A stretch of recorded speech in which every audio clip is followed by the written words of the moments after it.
Welcome back. Almost 7 million Americans over the age of 65 live with Alzheimer's disease. It robs them of their memories, their independence. But a study of a new drug is giving patients, their loved ones, and physicians hope for a longer, fuller life. Whoa. It's not an easy feat, biking 100,000 miles, or roughly the equivalent of biking around the Earth's surface at the equator 4 times. I'm really not a natural athlete, you might tell, but I became interested in health at the great urging of my wife, of course. But for Dr. Curtis Schreiber, the director of the Missouri Memory Center at Citizens Memorial Hospital, that's just one of his many talents. That also includes a time at NASA as a systems design engineer. Dropped a probe into Jupiter way back in the day, so that was previous life.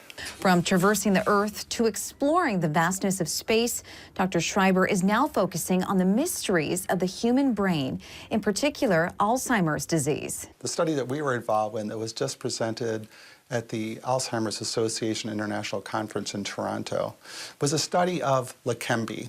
Leqembi is a new drug. Actually, Leqembi was the first new drug to come out for Alzheimer's disease in over 20 years. Dr. Schreiber says CMH was just one of 12 sites across the country chosen for the study of the drug Leqembi. And the reason Leqembi's approval 2 years ago was such a landmark for patients and for providers that are caring for patients with Alzheimer's disease is that it was the first drug that we've ever had that has been shown to slow the progression of the cognitive and functional decline that always occurs with Alzheimer's disease.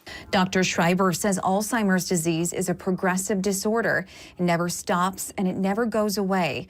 And while there is no cure for Alzheimer's right now, a drug like Leqembi can give his patients more time.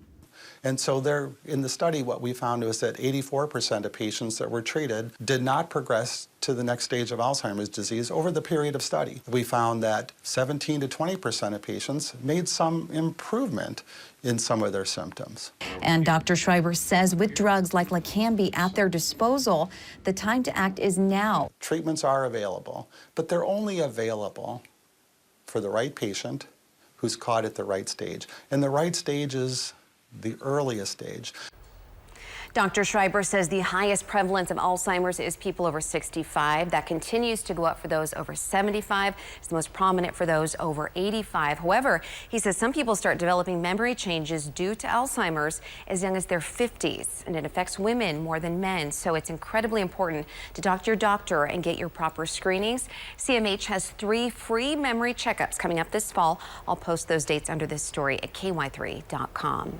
And you can join me on the CTV desk today at 10:30 and hear more of my conversation with Dr. Schreiber about the study they just took part in. Dr. Schreiber has quite the resume there. He is also an avid photographer, so all of the photos you saw in that story, he also took on his travels. So it's actually, here in a couple months, he's reaching the 100,000 mark for biking. He's been biking for 20 years. He does it on his lunch break every day on the Ozark Greenway Trail. Wow, yeah. Good for him. Boundless energy in that man. Yeah. Yeah, he was fantastic. Jackie, thanks.